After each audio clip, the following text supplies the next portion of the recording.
Buenas noches a todos. A partir de este momento les damos la bienvenida al webinar Urticarias y Angioedemas, su vinculación con infecciones, una iniciativa de la Asociación Argentina de Alergia e Inmunología Clínica y de Laboratorios Eurofarma.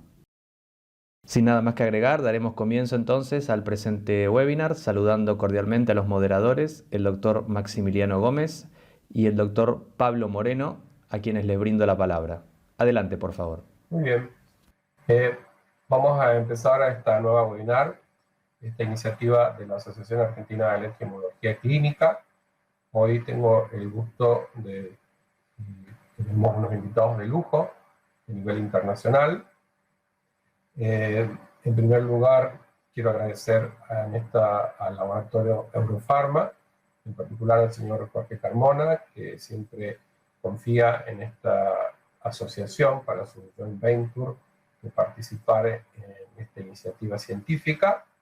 Y sin más, le voy a dar lugar al doctor Maximiliano Gómez para que presente a nuestro primer speaker. Doctor Maximiliano. Bueno, me está diciendo que acá Maximiliano tiene algún problema, así que voy a tener el gusto yo de presentar a Iván Cherres, un amigo de muchos años, ya que el doctor actualmente reside en Ecuador, pero ha hecho parte de su especialidad acá en Buenos Aires. Iván es especialista universitario de alergia e inmunología, es especialista en neumonología, es magíster de investigación y epidemiología y es profesor investigador de la Universidad del Espíritu Santo. Así que muchas gracias, doctor Cherres Ojeda, por haber aceptado esta invitación. Es un gusto recibirlo en esta que es su casa también. Así que Iván, adelante, por favor. Buenas noches, muchas gracias por la invitación. ¿Sí? Quiero agradecer a usted, doctor Moreno, y al doctor Grading, que a través de su intermedio a la Asociación Argentina, por tener la gentileza de invitarme a esta interesante webinar. Estos son mis conflictos de intereses. Y el tema que me toca hablar a mí es un tema que ya lleva más de 100 años de discusión. Y justamente es intentar entender si las infecciones bacterianas son causa de una urticaria, o si sencillamente las infecciones bacterianas lo que hacen es nada más son un gatillo para las urticarias.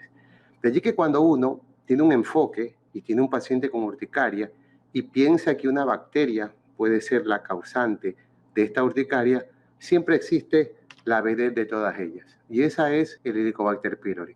Recordemos que esta es una bacteria gram negativa que coloniza la mucosa gástrica y que libera algún sinnúmero de sustancias fitotóxicas, tanto por el huésped, tanto por la bacteria, y que sobre todo se le atribuye las causas de gastritis, de úlcera, de cáncer, e incluso ahora último de manifestaciones extragástricas como asociadas a la aterosclerosis, asociadas a la rosácea. Así que es una bacteria que bien podría tener un rol en la urticaria, y es entonces que yo me voy a permitir presentarle 3 estudios que creo que resumen todo el montón de publicaciones que hay. Uno de los primeros estudios, que es en el 2010, del grupo de Shakwori, en el cual analiza estudios en los cuales 10 ensayos clínicos demuestran que existe una asociación entre Helicobacter pylori y urticaria, y 9 dicen que no. Justamente ahí surgen los primeros problemas, sobre todo cuando uno quiere mirar el diagnóstico, cómo se llega a la detección del Helicobacter pylori. Muchos de esos estudios que solo analizan los anticuerpos, muchas veces los anticuerpos nada más pueden ser un recuerdo y no necesariamente comentar o justificar el inicio de la urticaria. El otro estudio es un metaanálisis que aparece 5 años después y que es muy interesante porque cuando se analiza la prevalencia de Helicobacter pylori en los pacientes que tienen urticaria es más o menos del 50% y en los controles del 40%. Pero cuando se hacen los análisis para determinar cuál es el riesgo, encontramos nosotros, mire, que es 1.66, donde esa asociación es débil, y justamente los investigadores dicen que los grandes problemas que hay es porque no se han hecho los ajustes necesarios, por ejemplo, para buscar los factores confundidores, como es la edad, como el sexo. Así que ellos lo que hacen es un subanálisis con los 9 mejores estudios, y a pesar de que existe todavía una asociación, esa asociación sigue siendo débil, porque si usted mira el intervalo de confianza, el menor es 1.03, casi topa el 1, lo cual concluye que a pesar de hacer una asociación, esa asociación es débil. Pero cuando uno incluso solo analiza los estudios con los métodos diagnósticos más sensibles, como es el test del aliento, que tiene una sensibilidad del 99% y una especificidad del 98%, o las biopsias, fíjense ustedes que ellos no demuestran ninguna asociación. Pero uno de los estudios más interesantes, en mi opinión, aparece el año pasado, en el cual, miren, ellos asimismo toman todos los estudios, van a hacer un metaanálisis y analizan dos cosas. Aquellos pacientes que tienen urticaria y que no tienen el Helicobacter pylori, aquellos que lo tienen, pero que no se les ha dado una terapia para erradicarlos. Ese es el primer análisis. El segundo análisis es aquel que lo tienen, pero que no esté erradicada la bacteria, y lo comparan con el que se erradica, se le da tratamiento para erradicar. Ese es el segundo análisis. Y el tercer análisis es aquel en el cual se le da tratamiento para erradicar, en el uno no hay éxito en la erradicación y en el otro hay éxito. Entonces, veamos los primeros resultados. Cuando mirando los síntomas, ¿cuál es digamos, la mejoría de los síntomas? En aquel paciente que tiene no tiene positivo el Helicobacter pylori, vemos que mejora más rápido los síntomas. Vemos como el diamante está acá, con los intervalos de confianza entre 20 y 0,80. ¿Qué sucede en el segundo análisis? Erradicar, o sea, darle tratamiento para la erradicación o no. En aquel paciente que se le da tratamiento a favor de la erradicación, entonces aquel que recibe tratamiento para la erradicación mejora los síntomas que aquel que no se le da. Pero mire usted qué sucede con el tercer análisis. El tercer análisis era pacientes que se le da tratamiento para la erradicación y erradicación, fallo de erradicación versus éxito de la erradicación. Usted ve que el intervalo de confianza aquí está el diamante, lo cual entonces no hay una asociación. Entonces esa es la primera gran pregunta. Erradicar con tratamiento, sí o no, no parece que interfiere en la evolución de la urticaria. Y ahí entonces, ¿por qué es que puede ser que mejoran los pacientes? Recordemos que el tratamiento que se le da a los pacientes para el Helicobacter pylori utilizamos antibióticos, aritromicina, utilizamos amoxicilina. Podría ser entonces que lo que verdaderamente estemos tratando es una infección oculta. Entonces, para ir cerrando y llevar un mensaje a casa, si usted considera que va a dar un tratamiento para el Helicobacter pylori, o más bien, si usted cree que el paciente con urticaria tiene Helicobacter pylori, nosotros consideramos que, sobre todo en los adultos, más de 50 años, usted tiene que hacerle una endoscopía, porque creo que buscar los mejores diagnósticos, porque puede encontrarse con sorpresas como la nuestra, que es un caso que describimos, en el cual el paciente lo que tenía unos tumores.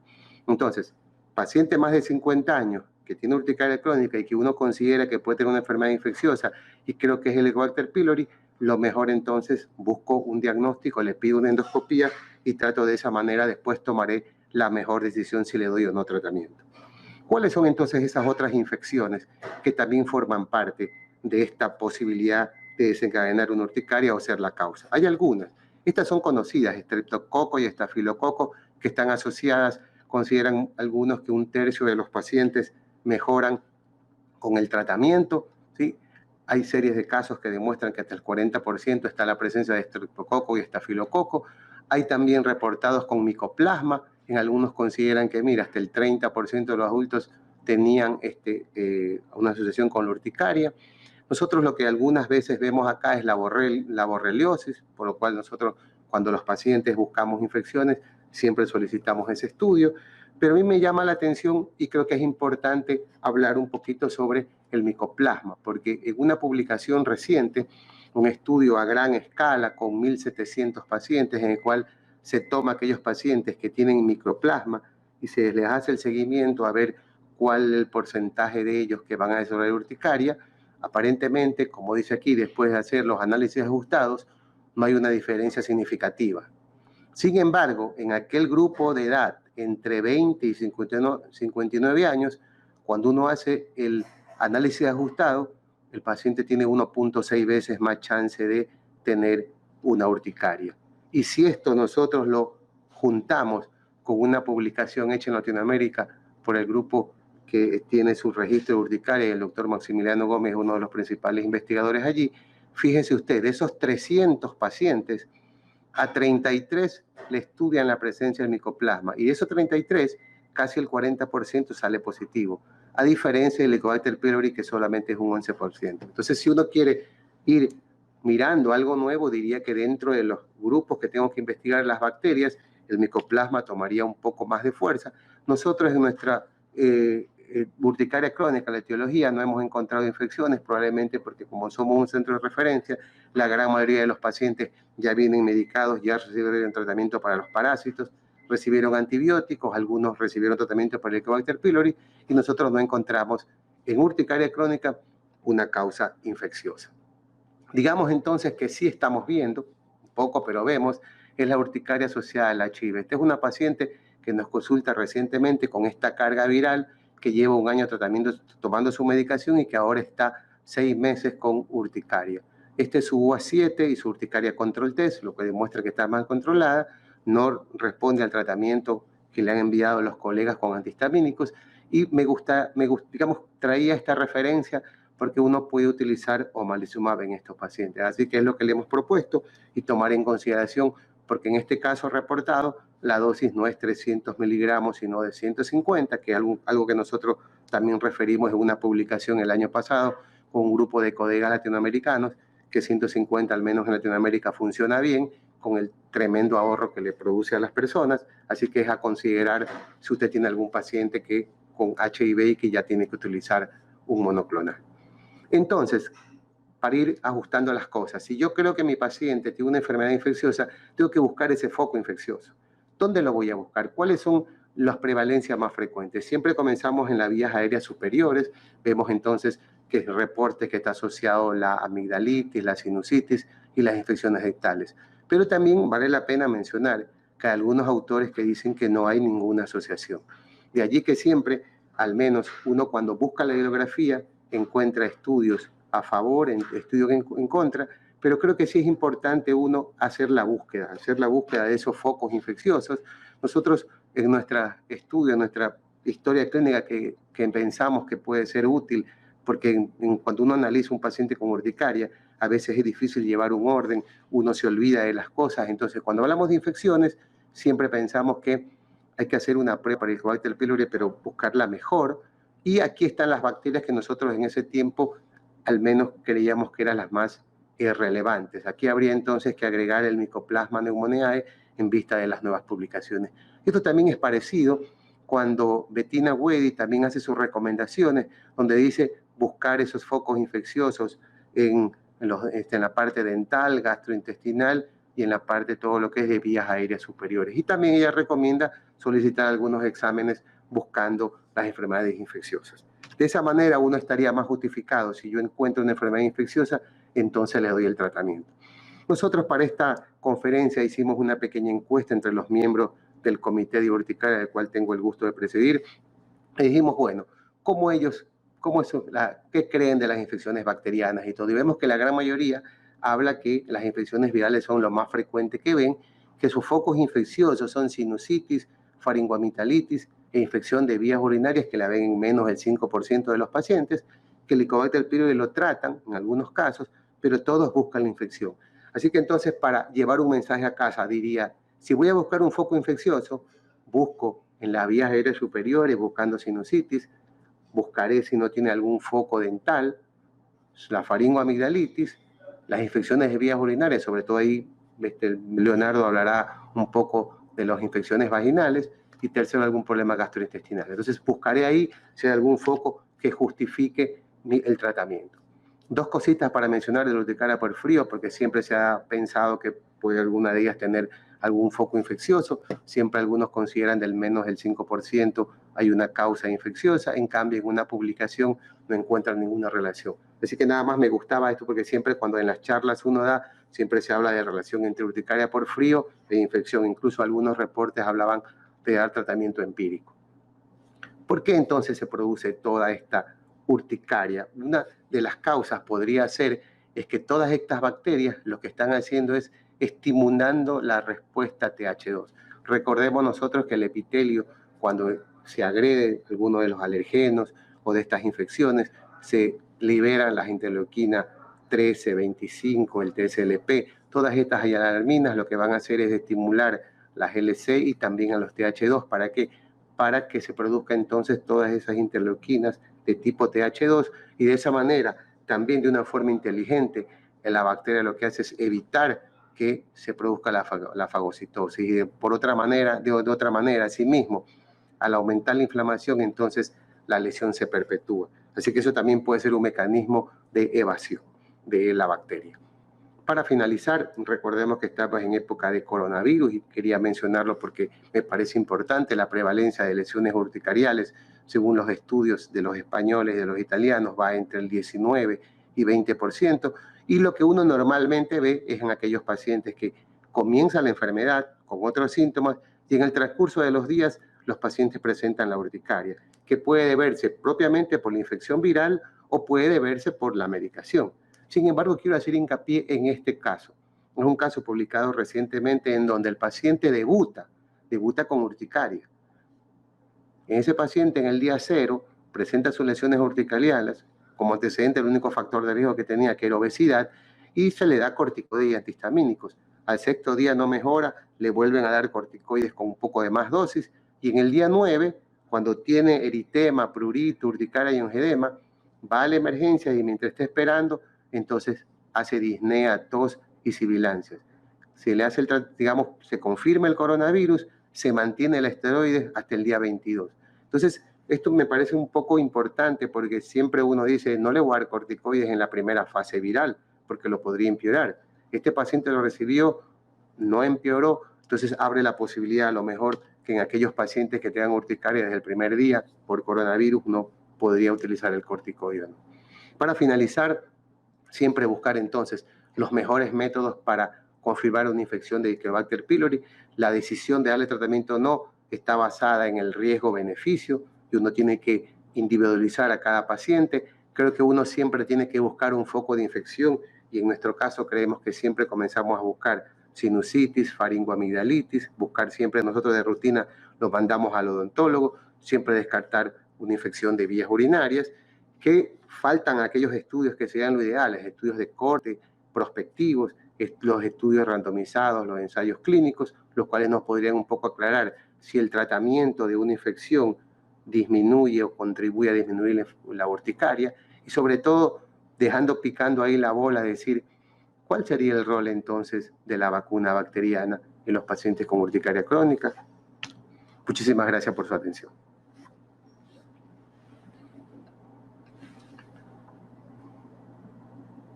Iván, excelente presentación. Hemos tenido un pequeño problema al inicio de un corte, así que ahora vamos a continuar con las próximas presentaciones. Comentarles de que pueden enviar todas sus preguntas a partir del chat y que todas las preguntas y respuestas quedan para el final de la sesión. Y ahora tengo el enorme placer de presentar a un past president de la Asociación Argentina de Alergia e Inmunología Clínica, maestro de la alergología, y que quisiera cumplir un deseo de este expositor que lo presentara como una joven promesa de la alergología, el profesor Leonardo Grading. Muchísimas gracias. Por favor, Leonardo, tu presentación. Bueno, muchas gracias a vos y a todos los que me han ayudado para constituir este webinar. Vamos a conversar de un tema que considero importante, que es la relación entre las infecciones por diversos hongos y la respuesta de tipo alérgica. Los hongos, como cualquier tipo de agente infectante, pueden producir varios tipos de respuestas. Una de tipo TH1, que es la inmunológica, la que uno espera para poder tener justamente inmunidad, pero también puede responder con respuesta de tipo TH2.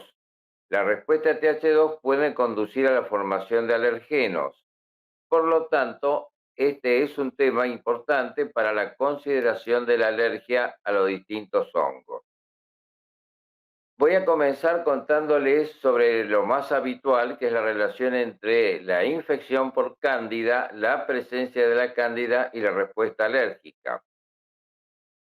También se sabe que esto es favorecido por algunas condiciones personales en cuanto a mayor desarrollo de estos hongos dentro del organismo y especialmente aquellos que han tenido contacto con tomas importantes de antibióticos, acciones de corticoides o esteroides, en las mujeres predominantemente vinculado también a los anticonceptivos orales, y todo esto, ¿qué es lo que produce? El hecho de que se desarrollen las cándidas, que las mismas tienen alergenos, antígenos, incluso toxinas, que, como el simosan, que pueden producir reacciones de tipo inflamatorias de por sí.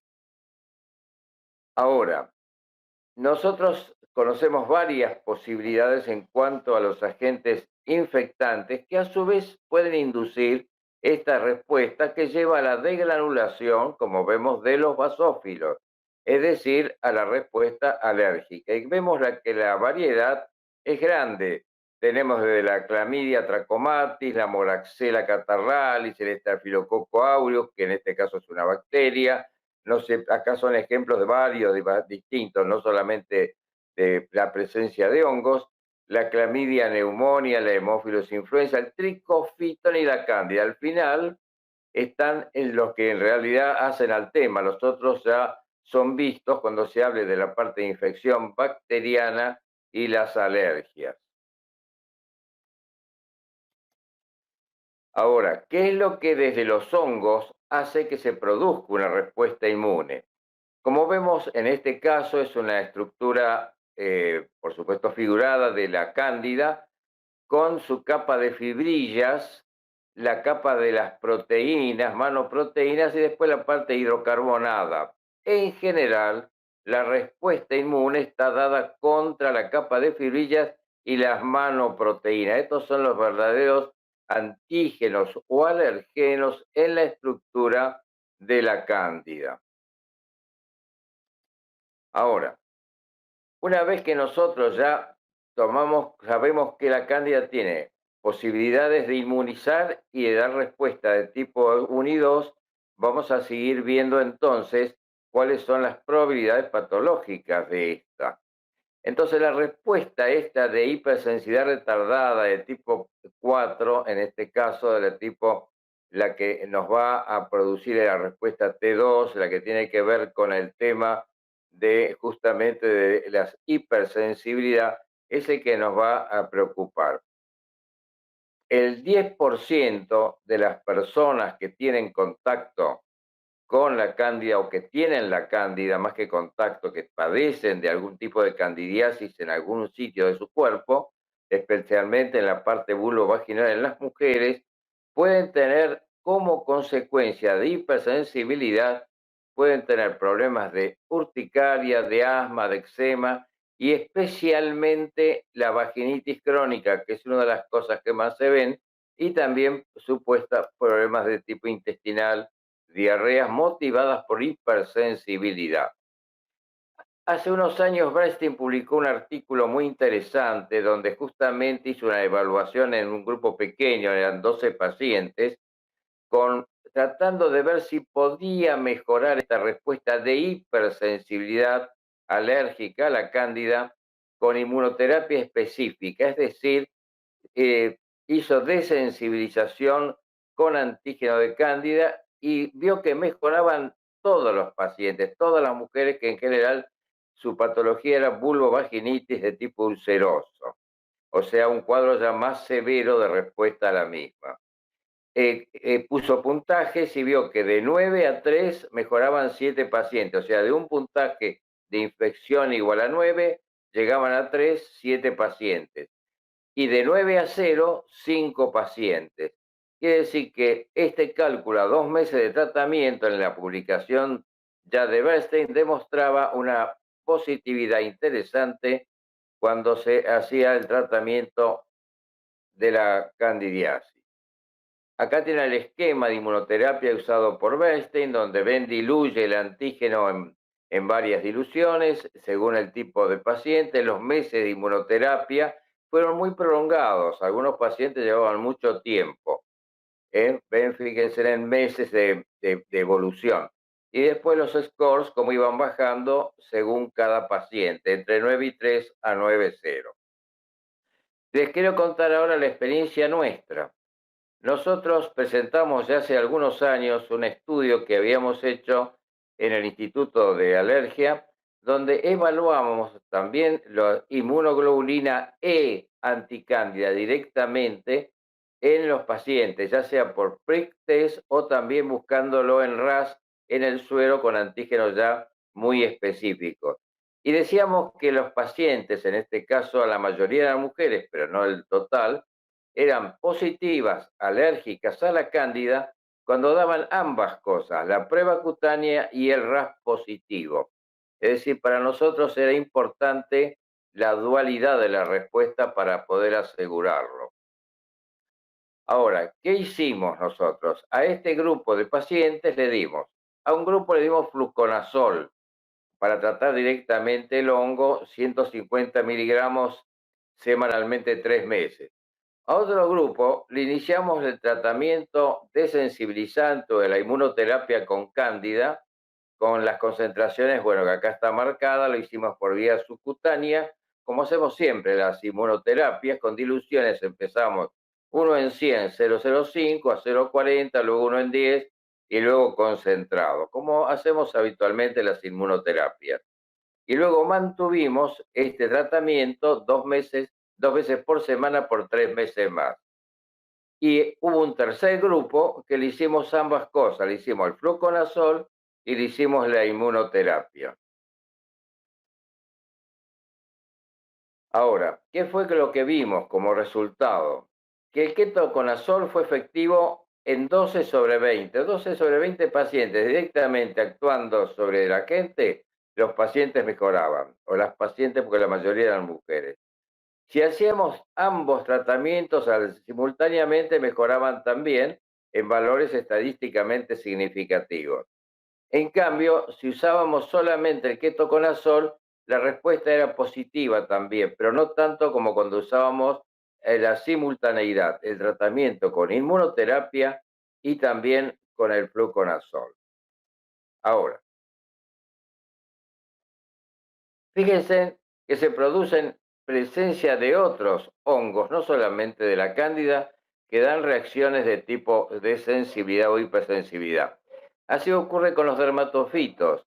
Se ha visto que existe una sensibilización relacionada entre la cándida y los dermatofitos, que es que uno puede tener habitualmente una sensibilidad cruzada a ambos tipos de hongos que pueden afectar. Estos son unos trabajos que demuestran justamente distintos grupos bastante importantes de pacientes cómo esta sensibilidad cruzada se da en cuanto a una respuesta de tipo alérgica. Y este tema, fíjense que ya en esta respuesta dual, en este caso al tricofiton, se produce la respuesta de tipo IgE en los pacientes y también hay una respuesta de tipo IgG4. Esta es una respuesta de tipo protectora o bloqueante.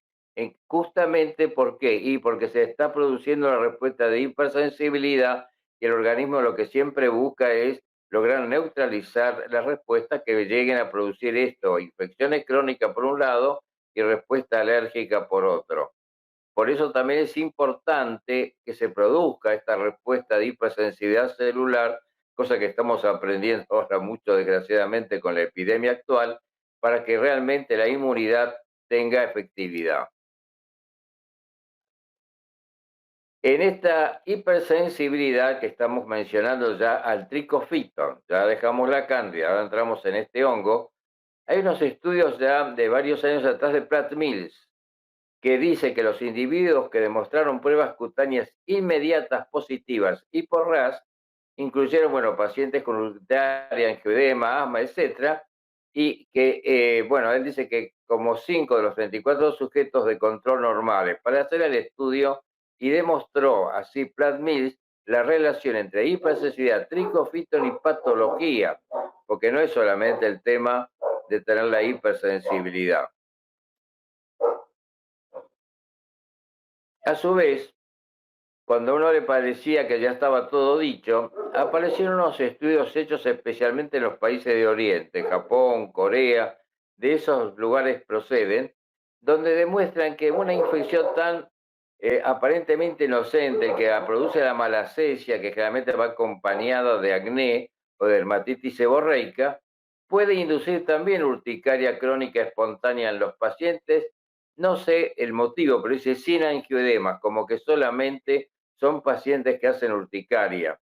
Y lo interesante es que estos pacientes lo que tienen en realidad son estos cuadros que vemos habitualmente de tipo seborreico, la petiriasis versicolor, por ejemplo, acá una foto con el ejemplo, donde lo que hacen los honguitos, en este caso de la piel, los comunes de la dermatitis seborreica, producir urticarias crónicas espontáneas.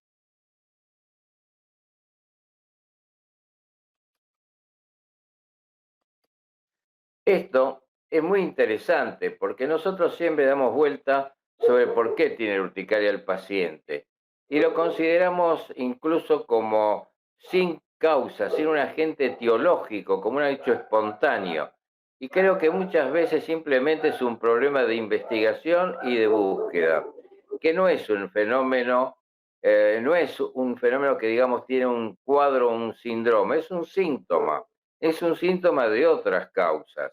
Y esto es una de lo que se vio con el tema de la malacesia, donde las conclusiones de estos estudios dice que de acuerdo con los resultados se puede concluir que el ketoconazol, que es un antimicótico, resultaría en una disminución del nivel de la IgE y de la malacesia y de la respuesta de tipo alérgico, es decir, y del eczema, porque estos pacientes también pueden tener dermatitis de tipo eczematosa. Finalmente, en este cuadro se puede ver también estos trabajos de estos grupos que les comentaba recién, como la relación entre la respuesta a la malacesia y cómo con la inmunoterapia o con el tratamiento bajan, y esto se correlaciona con una mejoría clínica. Este es el aspecto inmunológico y este es el aspecto clínico. Como ven, la curva baja manifiestamente con el tratamiento directo del problema y desaparece de esta forma no solamente la dermatitis seborreica, la malacesia, sino también las complicaciones alérgicas que la misma determina. La idea nuestra entonces ha sido mostrarles que la presencia de los hongos, diversos hongos, desde la cándida que genera vulvovaginitis trascendental con muchas molestias a las pacientes, a las urticarias persistentes, crónicas, que no son tan espontáneas, sino relacionadas, en este caso, a la infectación por cándida, una hipersensibilidad, como otros hongos, como el tricofiton, o también hasta la malacesia, pueden inducir problemas de tipo urticariano u eczematosos y que lo tenemos que considerar como alergenos importantes, por supuesto, en aquella población predispuesta a los mismos. Bueno, muchas gracias. Bueno, excelente, doctor Grading. Muchas gracias. Esta joven promesa, como él se define, de la alergia. Ahora tengo el gusto de presentar al doctor Francisco Espinosa, que es pediatra, especialista en inmunología clínica y alergia, que es el presidente del Colegio Americano de Pediatras, especialista en inmunología clínica y alergia. Así que, doctor Espinosa, bienvenido, muchas gracias. Su relato, por favor. Muchas gracias por la invitación. Estoy muy contento de estar participando con ustedes. Y la participación de los parásitos en alergia es algo que probablemente se empezó a discutir mucho cuando empezamos a hablar de la teoría de la higiene, todavía en el siglo pasado, donde se veía claramente que aún personas con el mismo fondo genético, pero aquellas que vivían en países en desarrollo, que eran parte de familias grandes, que vivían en áreas rurales, que tenían contacto con animales de granjas, que tenían raro uso de antibióticos y que tenían, por el tipo de vida más rural, una carga de enfermedad por el mintos alta, y también por el tipo de vida una pobre sanitización y una carga de contagios orofecales alta, tenían mucho menor prevalencia de enfermedades alérgicas. comparado con aquellos que vivían en países más ricos, en medios urbanos, con mucho mayor higiene, con mucho mayor uso de antibióticos, con mucho menor carga de infestaciones por parásitos y mucho mejores medidas de sanitización. Entonces, desde ahí se empezó a hablar de esta participación de los parásitos como un factor protector contra la alergia.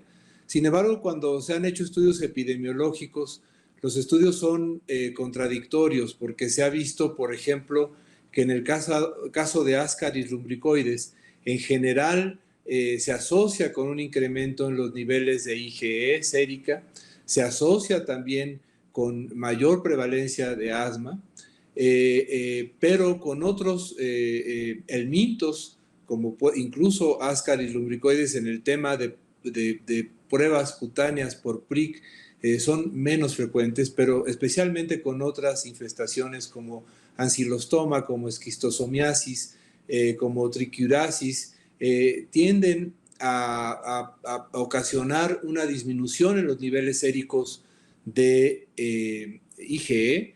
Esas personas que se colonizan o que se infestan muy tempranamente con estos parásitos tienden a tener menos prevalencia de asma y también menos pruebas cutáneas positivas cuando se les estudia. Entonces, la evidencia es ciertamente contradictoria y por eso vamos a hablar un poco de esta relación entre helmintos y enfermedades alérgicas, de la respuesta inmune tipo 2 y la importancia de las células linfoides innatas en la respuesta a parásitos en especial. Y voy a terminar con dos casos clínicos que son muy característicos de estos problemas. Entonces, podemos ver muchísimos reportes de infecciones o infestaciones parasitarias, especialmente de helmintos y manifestaciones alérgicas. Probablemente las que más se reportan son con helmintos que entran por la vía orofecal, específicamente con Ascaris, con Trichiuris trichiura, con estrongiloides o Enterobio vermicularis. Y en todos ellos se han reportado síndromes similares al asma, cuadros de urticaria, cuadros de prurito generalizado y especialmente de prurito a nivel anal. Y también el resto de los helmintos, como esquistosomiasis, también se han asociado a urticaria, las filarias especialmente también se han asociado con cuadros que pueden semejar urticaria y que pueden dar cuadros de eosinofilia muy importante y de datos parecidos al asma. Y por supuesto otros helmintos como las larvas migras viscerales pueden dar síndromes parecidos al asma, anisakis que se asocia mucho con cuadros de urticarias y así como ustedes ven en esta lámina.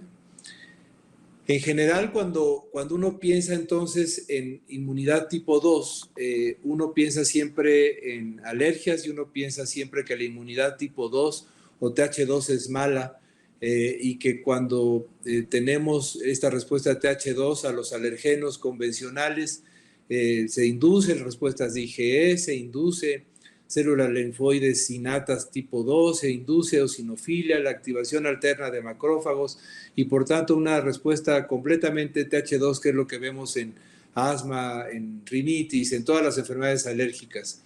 Y en este caso, cuando pensamos en alergias, pensamos que las T reguladoras son a las que queremos y son las que queremos inducir cuando usamos inmunoterapia y es muchas veces nuestro factor inclusive de éxito en los estudios básicos del efecto de la inmunoterapia con alergenos que usamos todos los especialistas en inmunología y alergia. Sin embargo, cuando pensamos en helmintos, la respuesta tipo 2 es nuestra protección real y cuando un individuo que tiene una infestación por un helminto y monta una respuesta tipo 2 enérgica, con IgE, con eosinófilos, con macrófagos activados alternativamente y por supuesto todo esto inducida por las células linfoides innatas, esto genera tanto daño al parásito a nivel de la mucosa donde sea que se aloje, que generalmente es expulsado y la infestación no progresa. Sin embargo, hemos aprendido con los años que los parásitos tienen ciertos productos que secretan o que forman parte de su pared, que inducen una tolerancia inmunológica, que inducen una función reguladora. Y entonces cuando vemos respuestas reguladoras a los parásitos es cuando tenemos las infestaciones crónicas y de hecho cuando tenemos las enfermedades más graves relacionadas con parásitos. Y no cabe duda que en este caso es donde queda más claramente ejemplificado que las respuestas TH2 probablemente en nuestra evolución estuvieron dirigidas siempre para quitar a los parásitos como una fuente de amenaza para nuestra supervivencia, y conforme hemos evolucionado y han sido cada vez menos carga debido a la sanitización cada vez mejor y a una vida predominantemente urbana de toda la sociedad, han dejado de ser un problema y esto se ha sobrecompensado entonces con respuestas de alergia. Quisiera nada más hablar que también una de las cosas que hemos aprendido mucho en los últimos años es que a diferencia de lo que tradicionalmente aprendíamos, que quien censaba en los epitelios la presencia o no de alergenos o en este caso de parásitos eran las células dendríticas que viajaban, se activaban al censar a un parásito y viajaban a los ganglios linfáticos locales para inducir a los T cooperadores como T cooperadores tipo 2 y montar después subsecuentemente una respuesta con linfos B que producen IgE y después más adelante la producción de interleucina 5 y eosinofilia subsecuente. Sin embargo, hemos aprendido que en realidad quienes montan y quienes dan la señal de daño que induce una respuesta tipo 2 en realidad son las propias células de cada epitelio. En este caso pensemos en el epitelio digestivo y en el daño que causan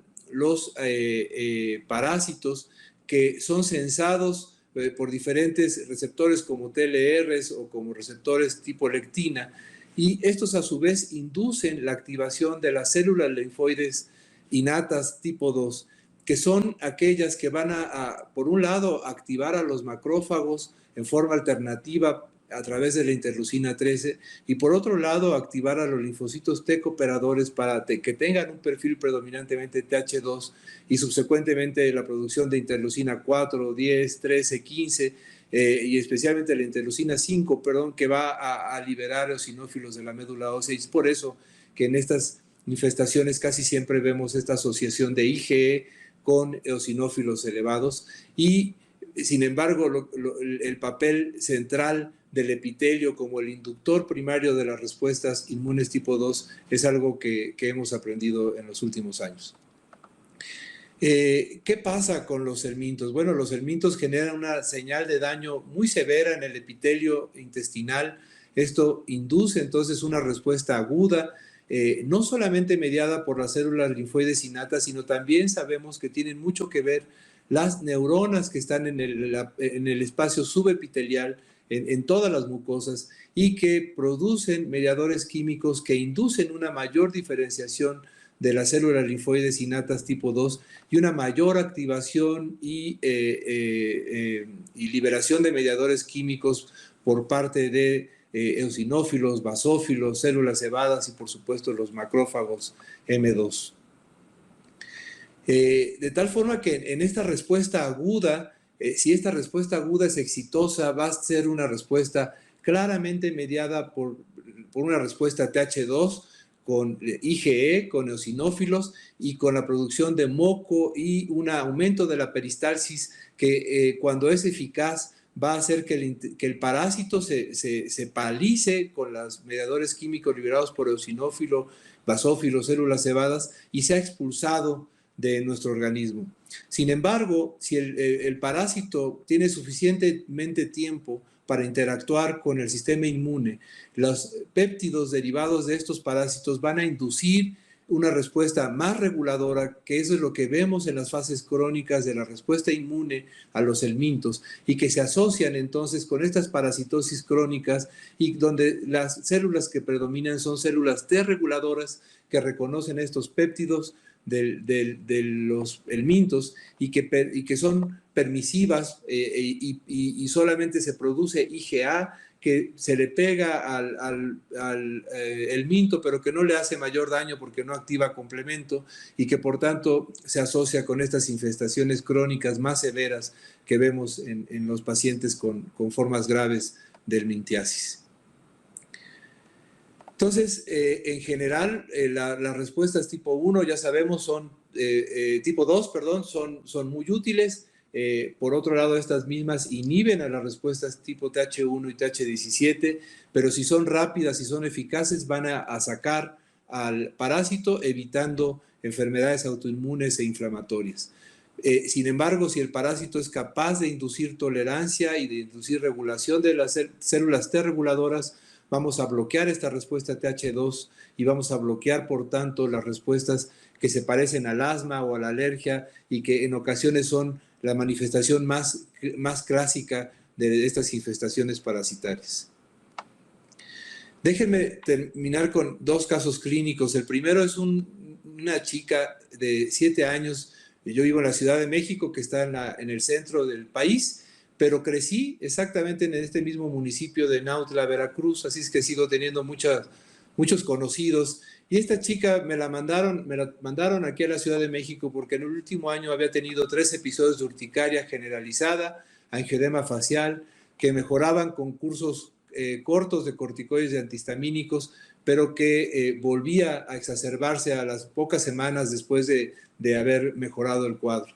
Al interrogatorio no había ningún antecedente personal o familiar de atopia, ningún familiar con antecedentes de asma o alguna otra enfermedad alérgica, aunque viven en una zona predominantemente rural. Ellos viven en la pequeña ciudad de Nautla, donde tienen todos los servicios sanitarios, no tienen animales en casa, no tienen ningún dato de alergia alimentaria, pero claramente uno de los datos pivotes que la mamá me habló es que la niña tiene una prurito anal frecuente.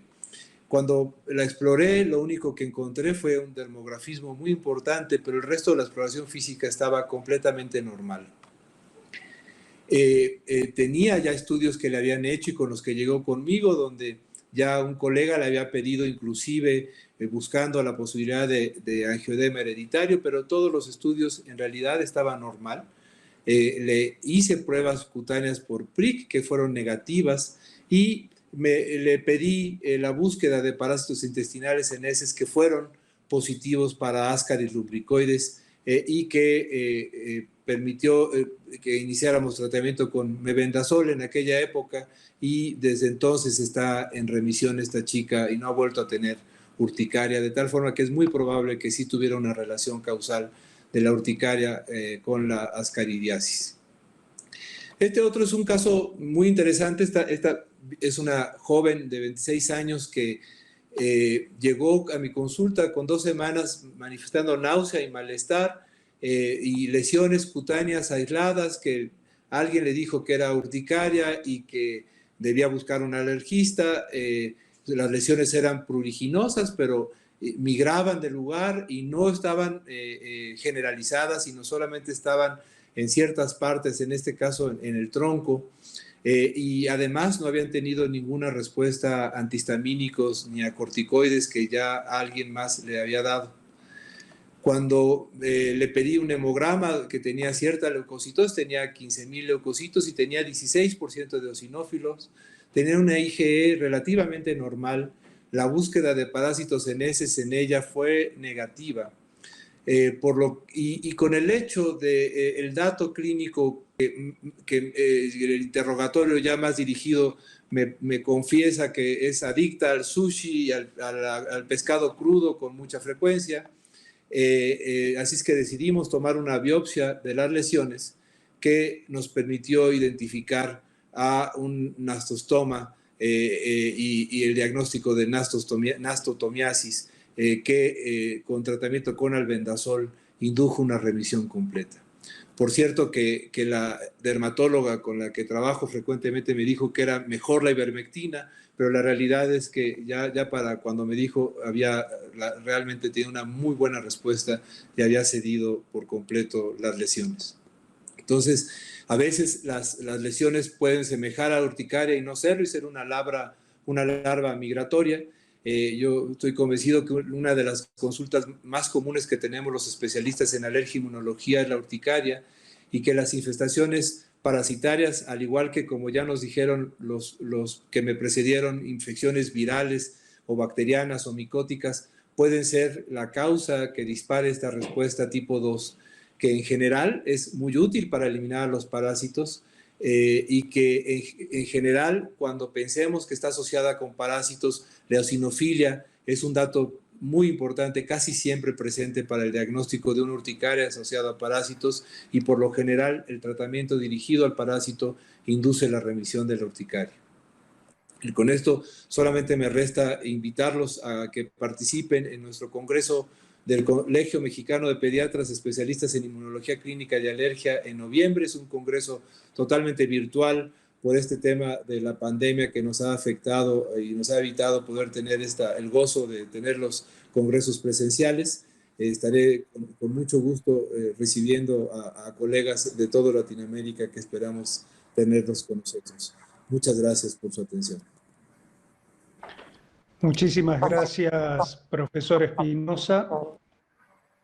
La verdad de que hemos disfrutado de unas presentaciones excelentes, y le pedimos al doctor Grading y al doctor Cherres que por favor conecten sus cámaras y sus micrófonos. Con el doctor Moreno somos simplemente moderadores, así que nos escucharán solamente transmitirles las preguntas que queremos iniciar y que nos han llegado desde el chat. La primera pregunta es para el doctor Cherres. Si las infecciones por micoplasma estarían relacionadas con urticarias agudas.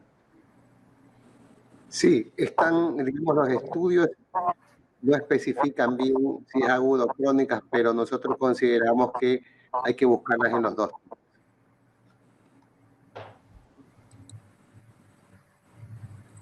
Doctor Moreno. Estoy esperando que se conecte el doctor Grading. La joven promesa me parece que está con algún problema en la conexión. Ok, entonces... Les voy a leer un comentario que hizo también justamente para el doctor Grading. Por eso estaba esperando que si él se puede conectar, si lo pueden ayudar los que nos están colaborando en la operación técnica.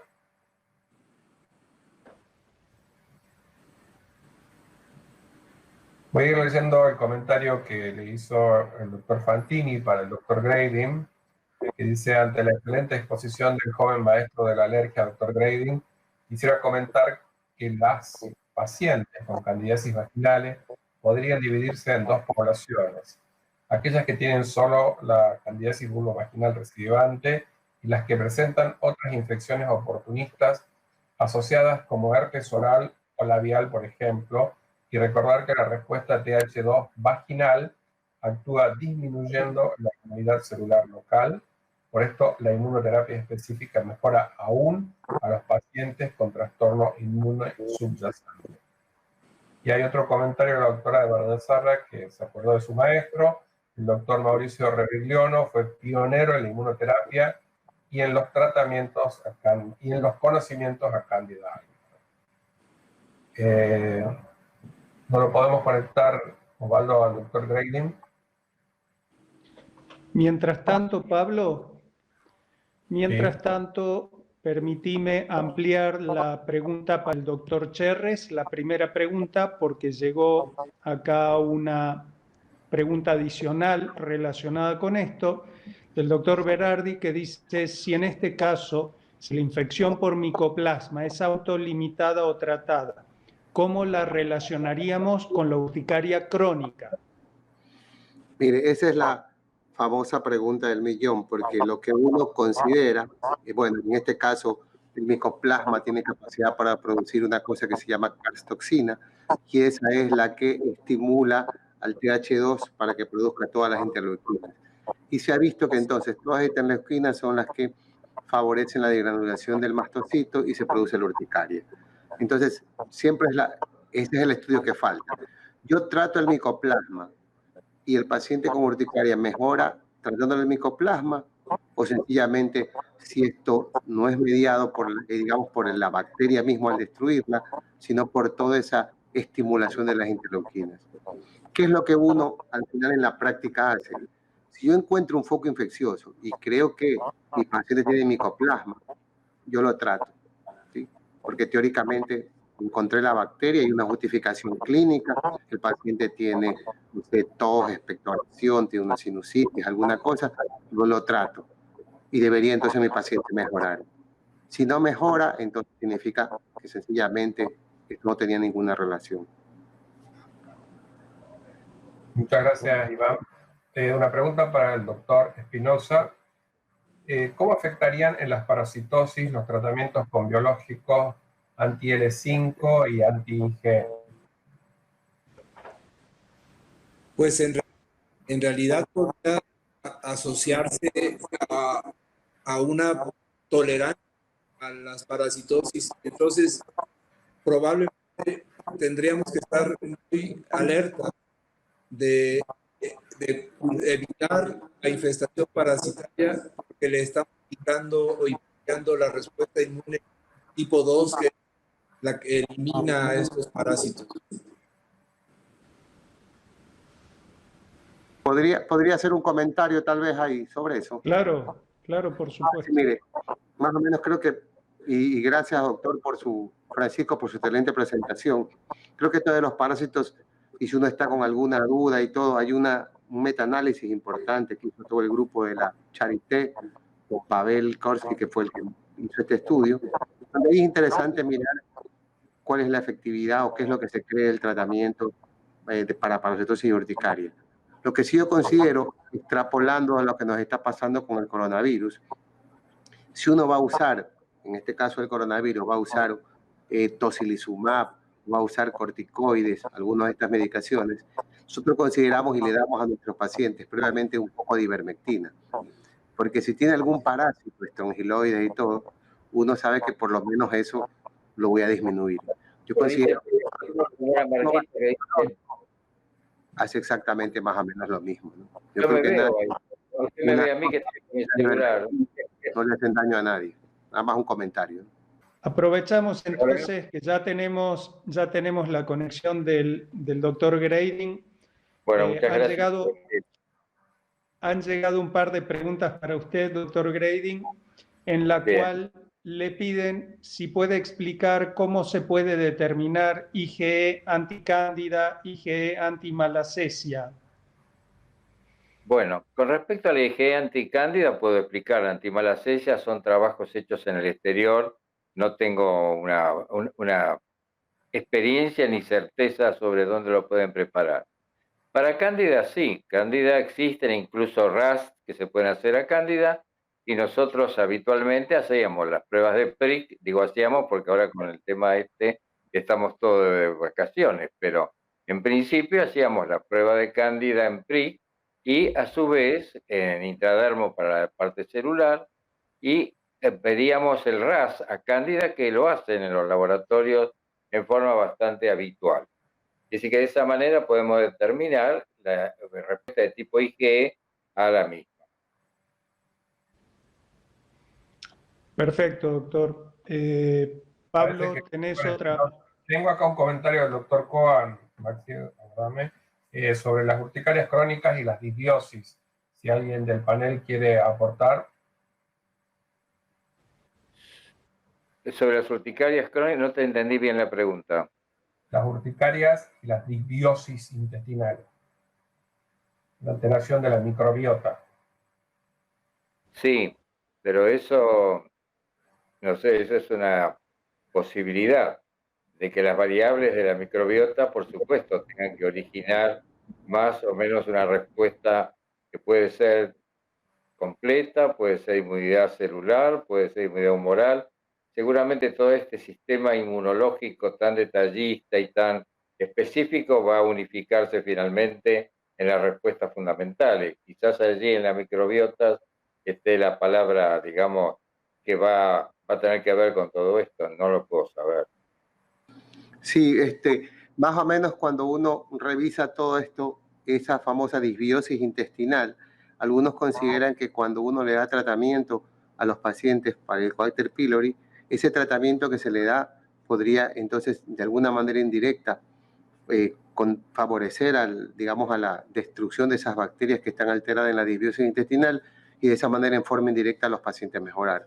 Hay 2 o 3 publicaciones sobre eso y terminamos en la misma discusión. El tratamiento que uno le da para el Helicobacter pylori le mejoró porque, digamos, se erradicó el Helicobacter o porque de pronto cogimos allí en esa disbiosis intestinal alguna otra bacteria que no la habíamos buscado.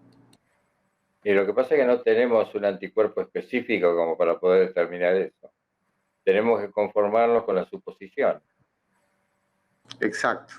Como pasa con las parasitosis. Al fin y al cabo, el daño de un parásito es, como mostró muy bien, muy buena su conferencia, doctor, le agradezco mucho y lamento que se me interrumpió lo que yo podía decir, pero no lo que podía escuchar, así que lo pude escuchar muy bien. Fue muy buena su conferencia, le agradezco mucho. Lo mismo, Iván, lo tuyo fue muy interesante y lo mismo. Estoy muy agradecido. Hay otra pregunta, dice, soy neumonóloga infantil y es muy frecuente que un paciente sibilante recurrente que inicia estudios de asma bronquial en dicho algoritmo se encuentre eosinofilia, IG elevada y parasitosis intestinal. Al iniciar ambos tratamientos, el paciente mejora sus síntomas. Sí, claro, esto es algo que tenemos que tener siempre muy presente en nuestros países, especialmente pacientes que viven en áreas rurales y que tienen menos acceso a medidas de higiene adecuadas. Nosotros hoy día en Ciudad de México es un verdadero milagro encontrar una parasitosis de este tipo. Y me pasó con esta chica que les platiqué porque venía de Veracruz, de la costa. Pero en todas las zonas que son altamente frecuentes las infestaciones parasitarias, debe ser una práctica cotidiana buscar parasitosis como disparador, especialmente estos helmintos. Tengo otra pregunta acá para el doctor Grading. Para Cándida, ¿qué es más importante para usted, la intradérmica tardía o el PRIC en el caso de la urticaria crónica? No, en la urticaria crónica busco lo que tenga que ver con la hipersensibilidad inmediata, o sea, lo que tiene que ver con la relación de inmunoglobulina E. Y sobre todo cuando consideramos la posibilidad de que esta urticaria sea de origen alérgico. No se olviden que las urticarias crónicas no es el 100% de este mismo origen, sino que existen diversas causalidades.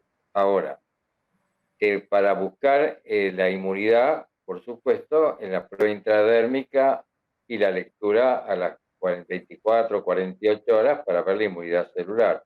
En realidad no se me ocurre que podamos hacer cosas muy diferentes, sobre todo porque hoy no disponemos de un laboratorio para investigar la inmunidad celular como correspondería, con el test de transformación linfoblástica u otras técnicas mucho más perfectibles, incluso con el uso de anticuerpos monoclonales que puedan detectar los blastos o la cantidad de, digamos, que nos den una información exacta de esa transformación del TTL. Pero bueno, en la práctica clínica es más sencillo. La confirmación en el laboratorio se hace un poco más complicado para todo lo que es hipersensibilidad celular, por lo menos para nosotros. No sé si en otras regiones, por ejemplo, Cherres y en Ecuador, dispone de alguna metodología mejor, o el profesor que en México disponen con más facilidad para hacer investigaciones de hipersensibilidad celular. Estamos como ustedes. Ok, perfecto. Muchísimas gracias. Bueno, ya se ha tocado, ya lo ha comentado el profesor Cherres, lo relacionado al Helicobacter pylori. La pregunta iría a los tres, ya que estamos en diferentes regiones de Latinoamérica. ¿Cuándo sospechan clínicamente toxocariasis y cómo hacen su aproximación diagnóstica?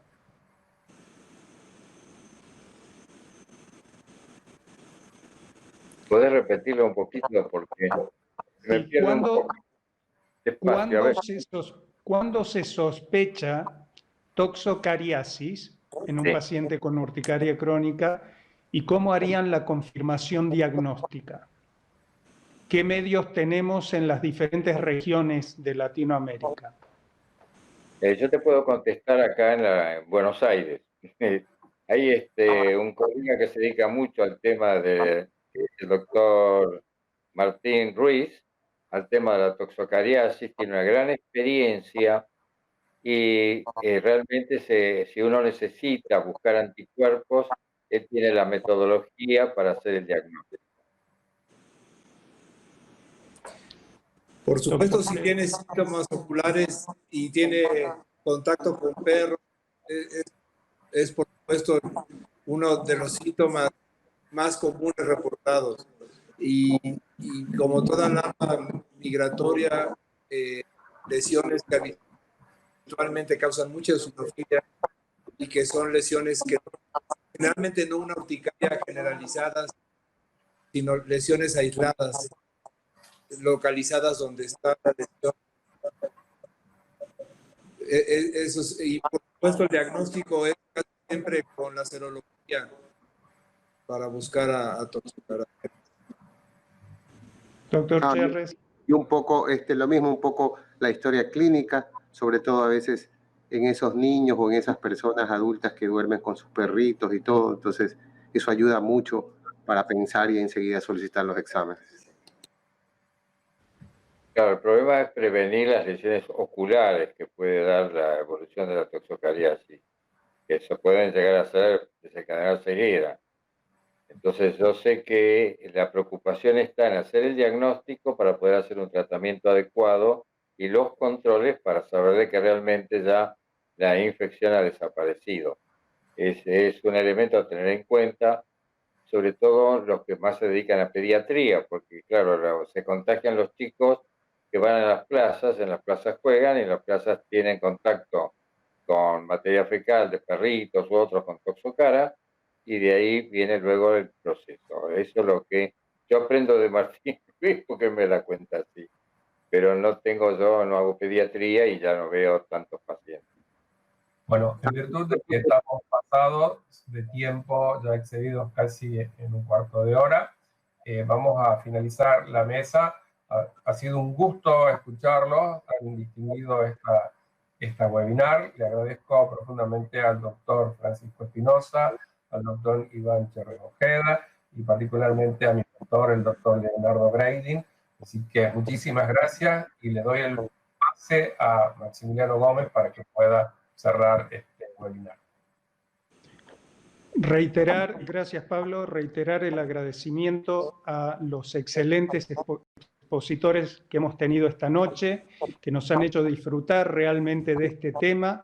Agradecer a Eurofarma por el apoyo que brinda sin ningún tipo de restricción para este tipo de actividad educativa, que espero que la hayan disfrutado como nosotros, y poder invitarlos a nuestro próximo Congreso Anual de la Asociación Argentina de Alergia e Inmunología Clínica en su modalidad 100% virtual, que va a ser los días 21, 22 y 23 de noviembre de este año.